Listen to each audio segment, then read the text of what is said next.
Romains chapitre 8, du verset 18 à 25.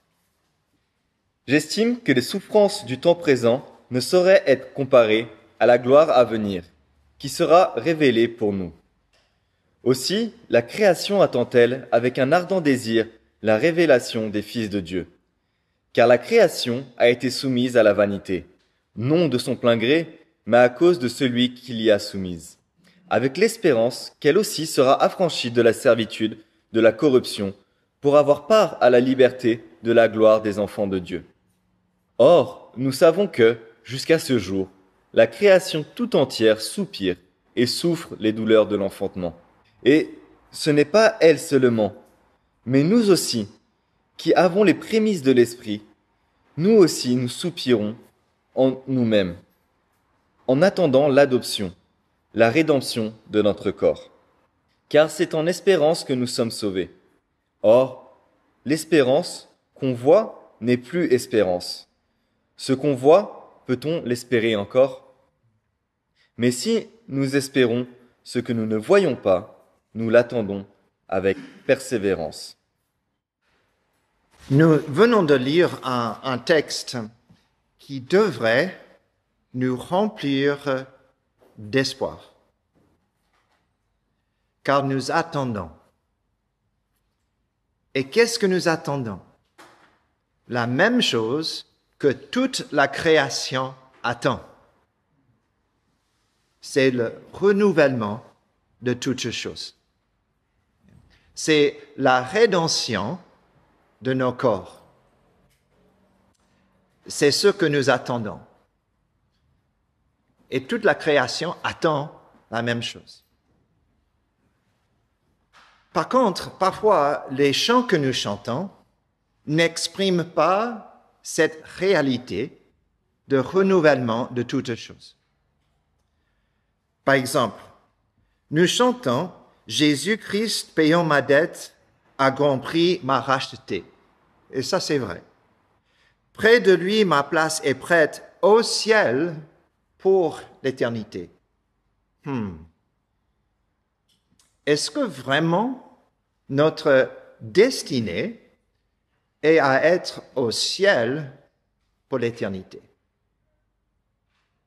Ou un vieux favori, quel ami fidèle et tendre nous avons en Jésus-Christ. Tellement de vérité là-dedans. Mais bientôt, il dit, il viendra nous prendre pour être au ciel avec lui. Il viendra nous prendre pour être au ciel avec lui. Ou un autre que nous aimons chanter avec bonheur sublime. Je veux renaître, mon vœu c'est d'être au ciel, toujours avec Jésus. Et ces chants parlent de notre avenir comme le moment où nous allons au ciel pour vivre avec Jésus. C'est le moment que nous mourrons pour aller au ciel. Et prêtez attention à cette phrase « aller au ciel ». Aller au ciel. Il y a deux raisons. La première raison, c'est que la Bible n'en parle pas de cela. La Bible ne parle pas de mourir et d'aller au ciel comme notre destinée, notre destination finale.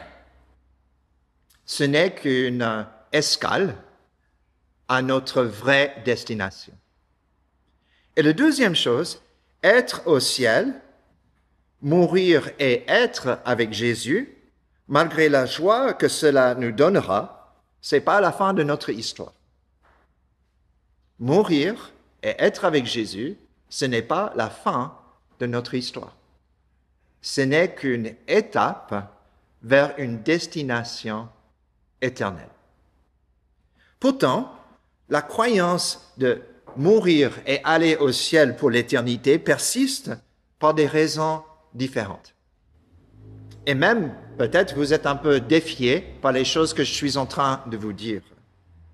Il y a des chrétiens qui parlent de notre corps comme une prison, comme un enseignant chrétien qui dit le corps le corps est là et nous sommes là-dedans, et si seulement on pourrait être libérés de notre corps.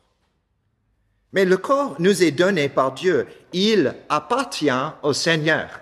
Le corps est pour le Seigneur, nous dit l'apôtre Paul. Il appartient au Seigneur. Le corps est le temple du Saint-Esprit de Jésus. Et en même temps, c'est une tente corruptible qui attend l'incorruptibilité. Je ne veux pas vous perdre ici. Je vous donne un exemple. Okay? Il y a des gens chrétiens qui parlent avec dédain du corps qu'ils ont. Ils vont dire des choses comme ceci. Je me réjouis du jour où je serai libéré de ce corps. Pas de corps de corruption, mais d'être libéré, tout simple, pour toujours d'un corps. J'ai même eu quelqu'un me dire que si la résurrection avait quelque chose à voir avec le corps que nous avons maintenant, aujourd'hui, alors la résurrection n'était pas une bonne nouvelle pour elle. Et deuxième chose, c'est les chrétiens parfois disent que ce monde physique n'est pas important parce que Dieu, il va tout brûler. Il va tout détruire. Dieu va finir avec cela. Le matériel n'est qu'éphémère. Et peut-être nous avons mal compris l'avenir que Dieu a pour notre planète et pour l'univers. Parce que le même texte de 2 Pierre chapitre 3, qui parle de la dissolution de toutes choses et que les choses seront détruites, parle aussi de quoi? Un nouveau ciel et une nouvelle quoi? Une nouvelle terre. Une nouvelle terre. Et c'est dans le même contexte de Noé, qui est sauvé avec les 8 membres de sa famille, donc les 8 membres de sa famille. Le monde est détruit, mais pour pouvoir avoir quoi? Un nouveau commencement. Pouvoir avoir un nouveau commencement. Ça vaut la peine de regarder brièvement ce que la Bible enseigne concernant l'espérance. Et je crois que vous allez trouver cela étonnant et aussi inspirant. Espérance. Car Paul dit qu'il y a 3 choses qui demeurent. Vous vous souvenez? Il y a quoi? La foi, l'espérance et l'amour. Les 3 demeurent. Le plus important, c'est l'amour. Mais les 3 demeurent. Et si ces 3 choses demeurent, il me semble qu'on devrait quand même comprendre bien quelle est notre espérance d'aujourd'hui. Ça vaut la peine de regarder. Il serait bien qu'on éclaire où est notre destination finale. Bon, espérance. L'espérance chrétienne, c'est une assurance, c'est une conviction sûre concernant l'avenir que Dieu prépare pour nous. Ce n'est pas un souhait, comme nous souhaitons le beau temps, comme nous souhaitons comme on souhaite qu'on arrive sans problème de circulation à notre destination, ou pour le souhait de victoire de notre équipe préférée. Ça, c'est pas l'espérance. L'espérance biblique que nous avons, c'est que Dieu prépare quelque chose de spécifique pour nous. C'est la vie éternelle, c'est la vie dans une nouvelle création. Et nous voyons que cette certitude qui n'est pas visible encore, et même il y a beaucoup de choses qui disent que la mort termine tout, cette espérance, c'est ce qui nous donne l'énergie de rester sur les rails de la foi. Notre espérance. Que Dieu a préparé quelque chose de bien. Dieu prépare quelque chose de bien pour vous. Et c'est plus que d'être une âme sans corps qui est quelque part dans la présence de Jésus. Même si ça serait génial, c'est beaucoup plus que cela. Bon, quelle est notre espérance? Bon, pour vous aider, j'ai préparé juste quelques diapos pour vous montrer. Okay? 5 choses, rapidement. Quelle est notre espérance. Première chose, que mourir, c'est pas la fin. Mourir, c'est pas la fin. Dieu a dit, moi je suis le Dieu d'Abraham, le Dieu d'Isaac, le Dieu de Jacob. Et Jésus a dit, Dieu n'est pas le Dieu des morts, mais des vivants. Première bonne nouvelle, c'est que le dernier mot, ce n'est pas la mort. Et quand vous arrêtez de respirer, ce n'est pas terminé. Il y a un bis, et puis encore un bis. Il y a plus qu'un bis, hein. Il y en a deux. Peut-être il y en a trois, mais bon. Deuxième chose, mourir pour l'enfant de Dieu veut dire être avec Jésus. Et ça, c'est vrai. Nous lisons deux passages, Philippiens chapitre 1, le verset 23 dont vous vous souvenez, qui dit « Je suis pressé des deux côtés, j'ai le désir de m'en aller et d'être avec Christ, ce qui est de beaucoup le mieux. » C'est Philippiens chapitre 1, le verset 23. Partir, être avec le Christ, il a dit, c'est beaucoup le mieux. Et puis le deuxième, c'est 2 Corinthiens chapitre 5, les versets 6 à 8. Écoutez ce que Paul dit ici. Il dit, « Nous sommes donc toujours pleins de courage et nous savons qu'en demeurant dans ce corps, nous demeurons loin du Seigneur. Car nous marchons par la foi et non par la vue. Nous sommes pleins de courage et nous aimons mieux quitter le corps et demeurer auprès du Seigneur. » Deuxième espérance de chaque chrétien, c'est que mourir veut dire entrer dans la présence de Jésus. Et une troisième chose que nous avons discutée récemment, c'est que mourir dans le Seigneur veut dire aussi avoir du repos de nos œuvres, spécialement en face de la persécution. Apocalypse, chapitre 14, le verset 13.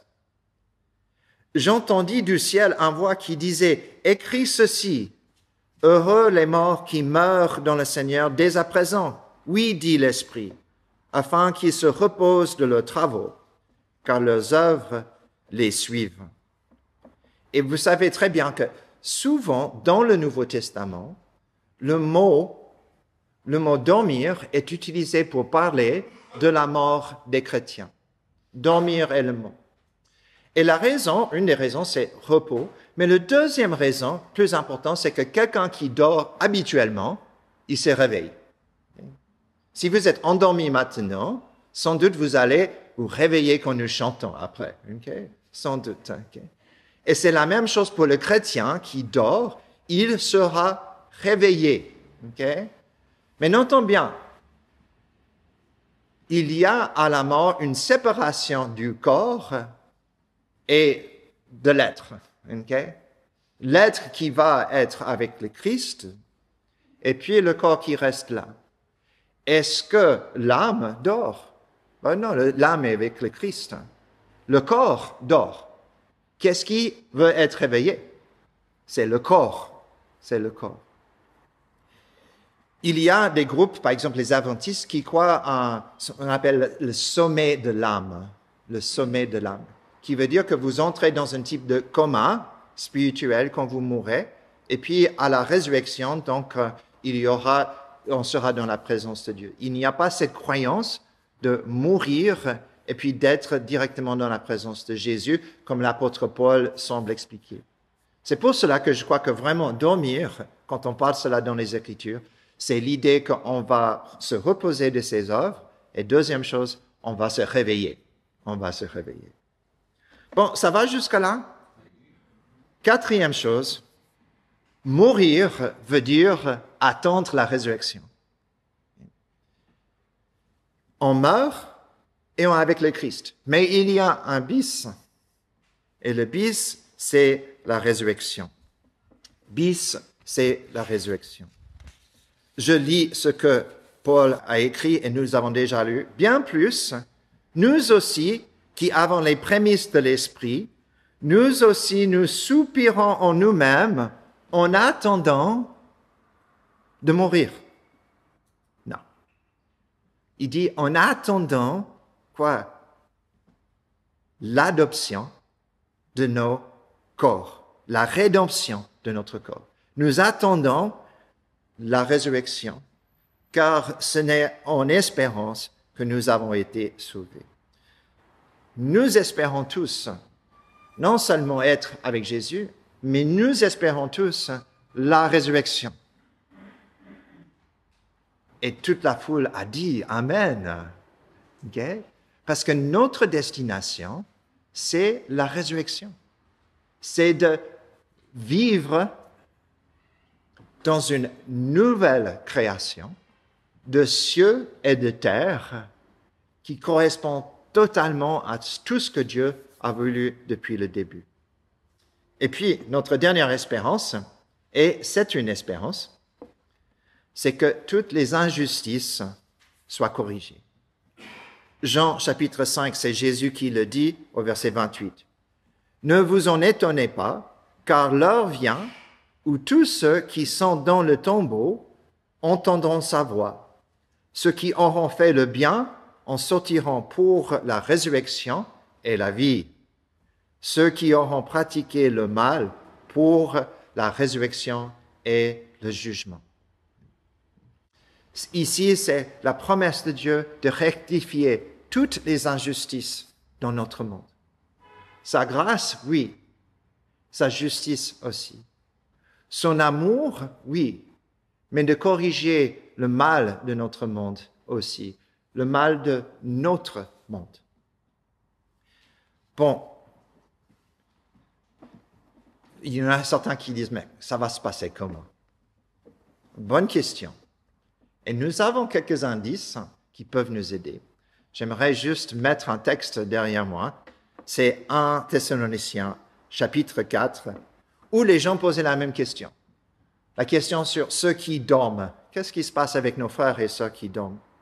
Donc, nous ne voulons pas, frères, que vous soyez dans l'ignorance au sujet de ceux qui dorment, afin que vous ne vous attristiez pas comme les autres qui n'ont pas d'espérance. En effet, si nous croyons que Jésus est mort et qu'il est ressuscité, nous croyons aussi Dieu ramènera aussi par Jésus et avec lui ceux qui se sont endormis. Voici en effet ce que nous vous déclarons après d'une parole du Seigneur.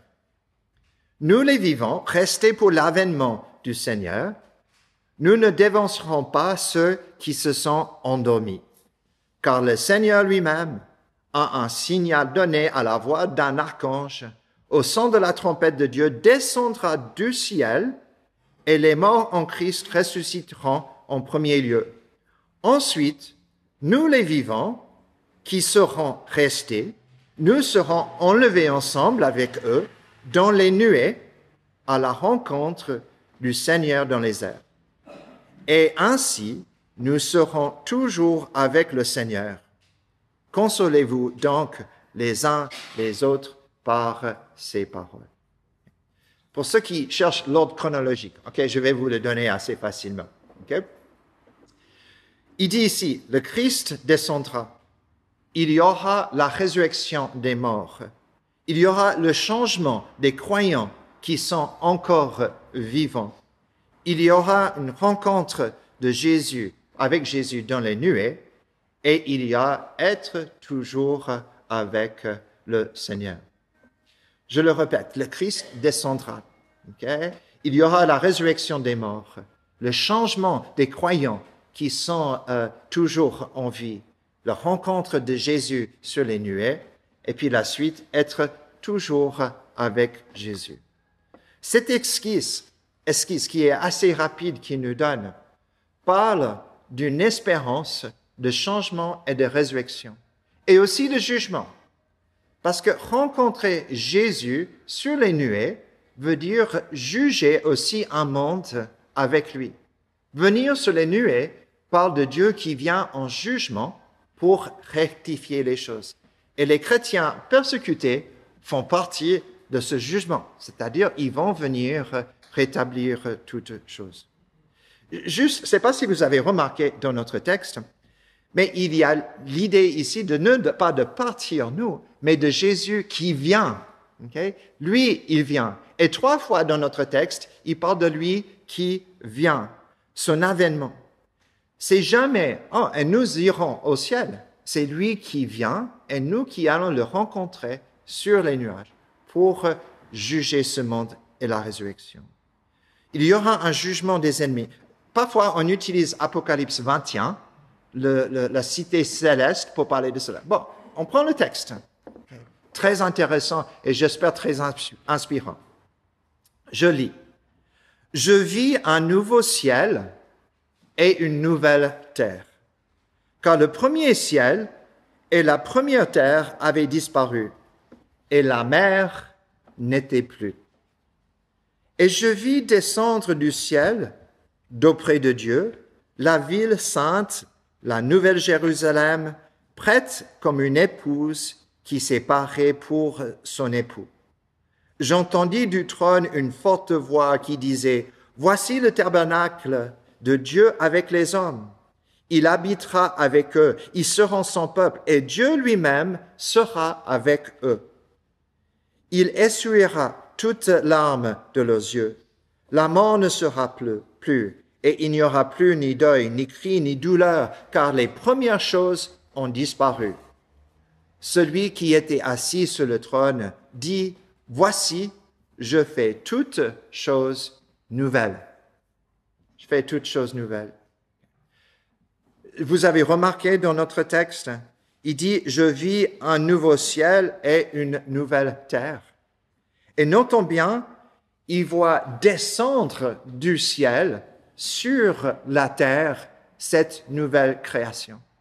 Vous avez remarqué cela? Il descend vers nous. Et Dieu descend vers nous pour habiter avec nous. Il vient pour habiter avec nous. Dieu lui-même sera avec nous. Il sera avec les hommes et il habitera avec eux.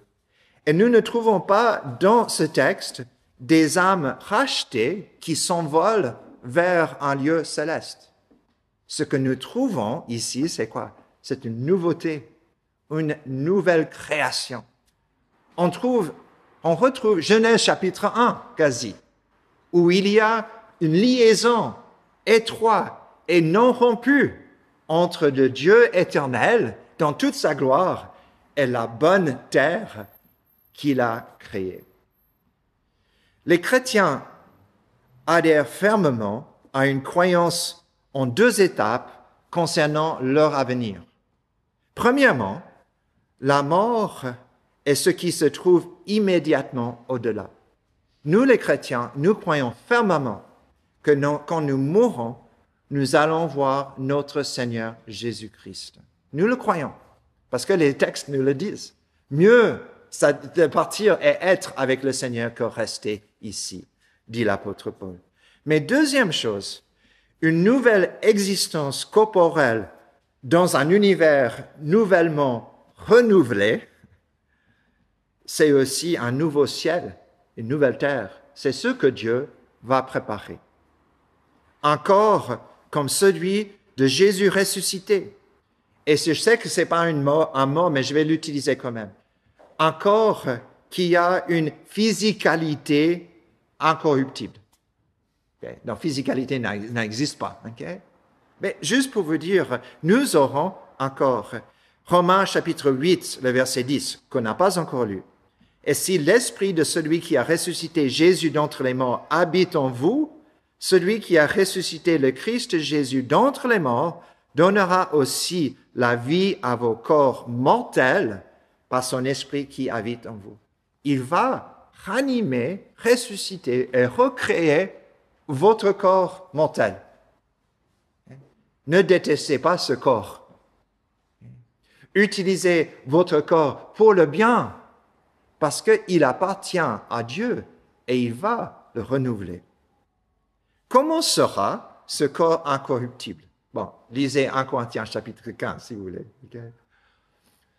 Mais je vais vous donner quelques indices. Le nouveau corps, qui sera certes un corps au sens d'un objet physique occupant l'espace et occupant le temps. Nous aurons un corps qui prend de la place et qui vit dans le temps. Et ce sera un corps qui est transformé, un corps dans la matière, créé à partir de ce que nous sommes maintenant, sera renouvelé avec des propriétés nouvelles. Et comment est-ce que je le sais? Comment est-ce que je le sais? Parce que Jésus est ressuscité. Et quand il est ressuscité, qu'est-ce qu'il a fait? Il a mangé du poisson. Il a montré ses mains et ses pieds. Il était avec ses disciples. Il a préparé un feu. Il a cuit les poissons. Jésus a vécu dans un monde avec du temps et avec l'espace. Mais en même temps, il pouvait être présent et loin. Il pourrait être reconnu et pas reconnu.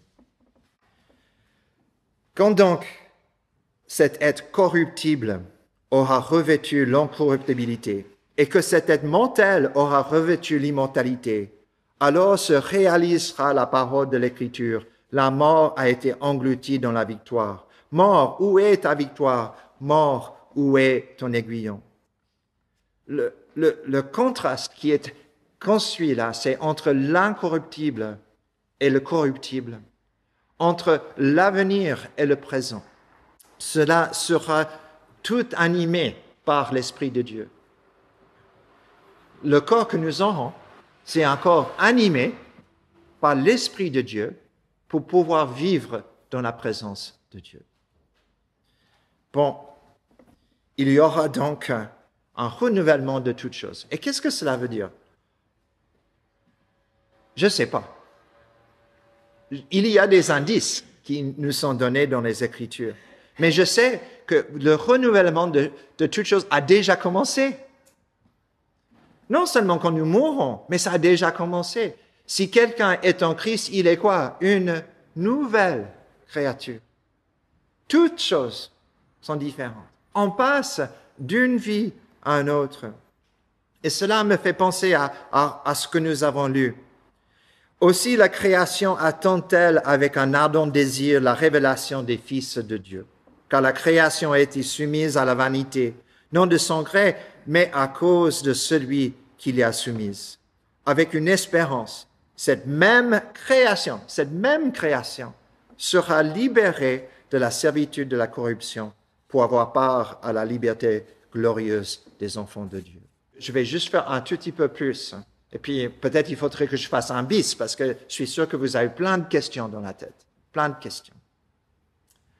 Voici, ça commence déjà. Vous qui étiez morts par vos offenses et par l'incirconcision de votre chair. C'est dans Colossiens chapitre 2, les versets 13 et 15. Vous qui étiez morts par vos offenses et par l'incirconcision de votre chair, il vous a rendus à la vie avec lui en nous faisant grâce pour toutes nos offenses. Il a effacé l'acte rédigé contre nous et dont les dispositions nous étaient contraires. Il l'a supprimé en le clouant sur la croix.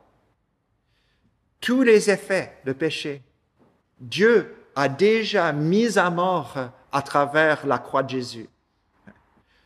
Toute la condamnation qui nous est due a été clouée sur la croix parce que Jésus a pris sur lui la condamnation de nous tous. Ça a déjà commencé. Vous êtes des gens nés en Christ pour la vie éternelle.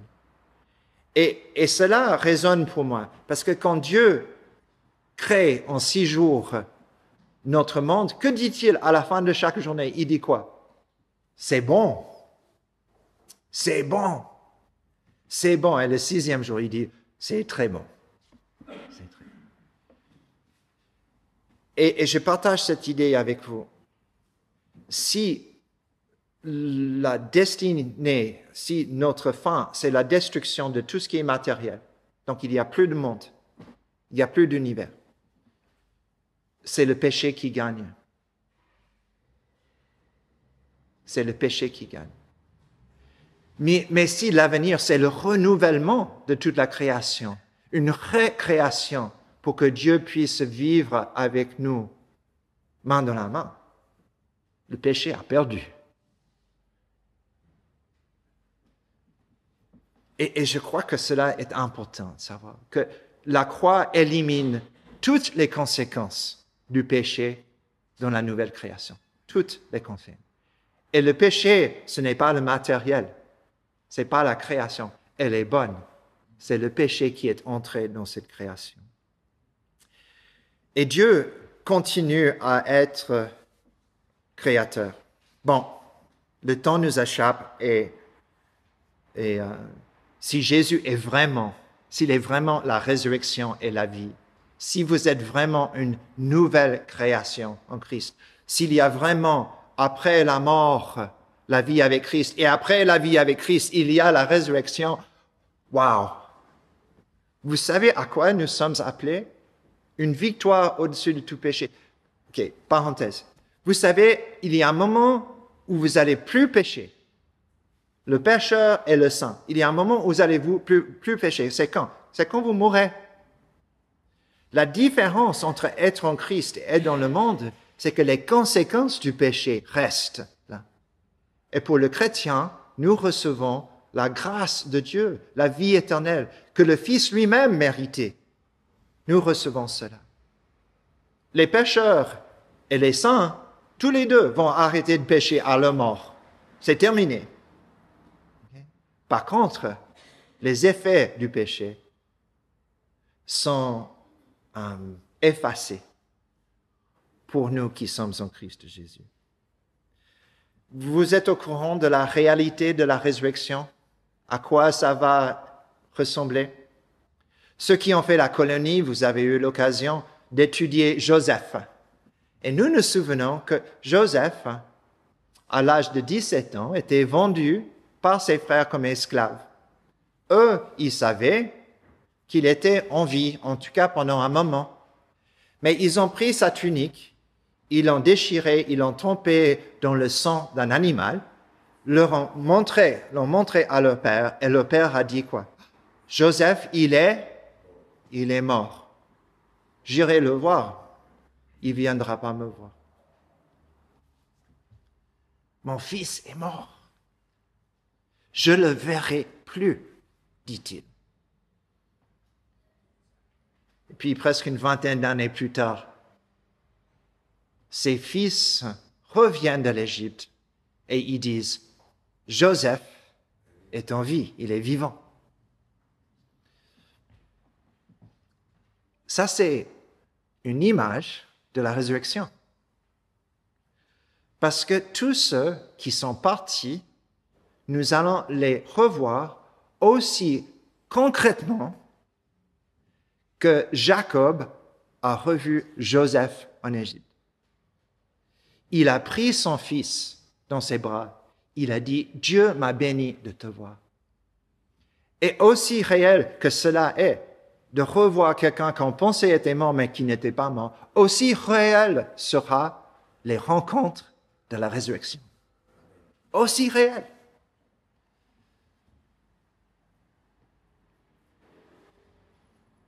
Quand nous pensons à cela, ça veut dire des choses comme petit David qui est décédé,